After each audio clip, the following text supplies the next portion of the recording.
प्रणाम प्रभु, प्रणाम देवी, प्रणाम मुनिवर।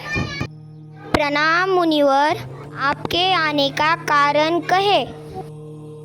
प्रभु, मैं ये अनोखा फल लाया हूँ।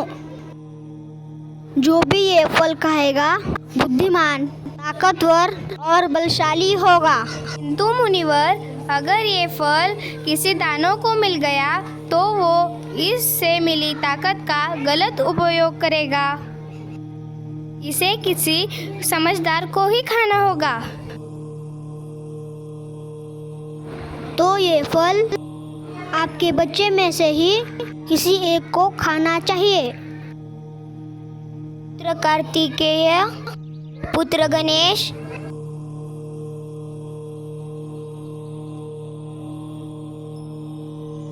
नारद जी ये फल लेके आए हैं। भी ये फल को खाएगा वो बुद्धिमान, ताकतवर और बलशाली होगा।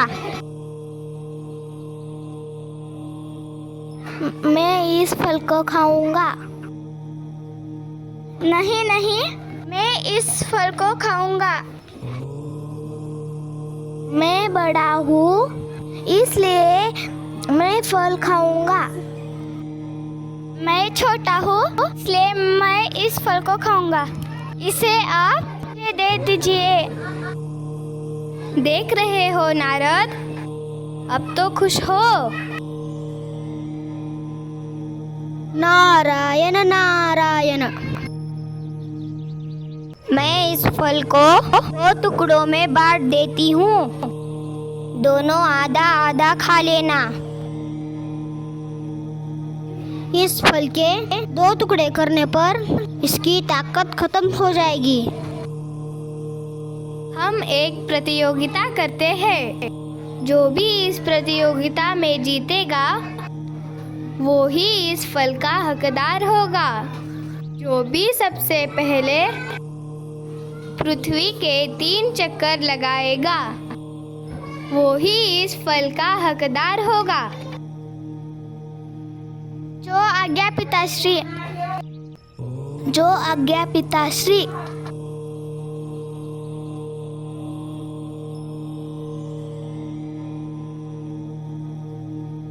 मेरा वाहन तो मूषक है जो मुझे बिठाकर पृथ्वी के 3 चक्कर नहीं लगा पाएगा। मैं नहीं जीत पाऊंगा।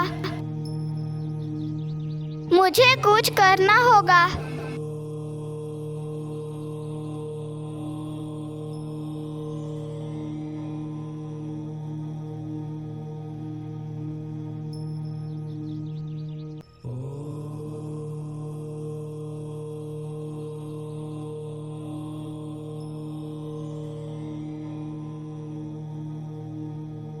माँ, पिताजी, मैंने पृथ्वी के 3 चक्कर पूरे किए हैं।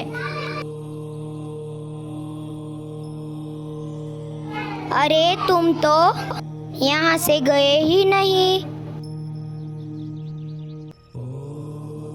वेदों और शास्त्रों में लिखा है कि माता पिता के चरणों में ही पूरा संसार होता है। इसलिए आपके चक्कर लगा के ही मैंने अपनी प्रतियोगिता पूरी की।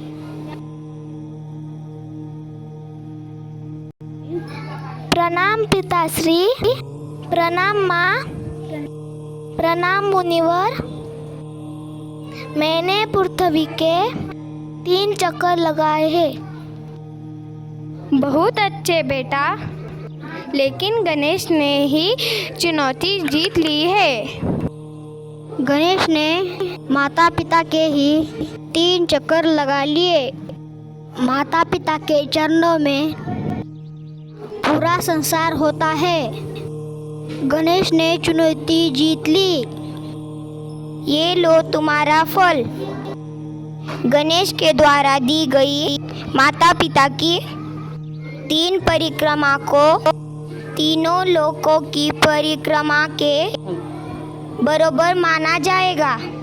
गणेश, अब तुम जैसे बड़े बुद्धिमान जैसा संसार में कोई नहीं होगा। प्रणाम मुनिवर। प्रणाम मुनिवर।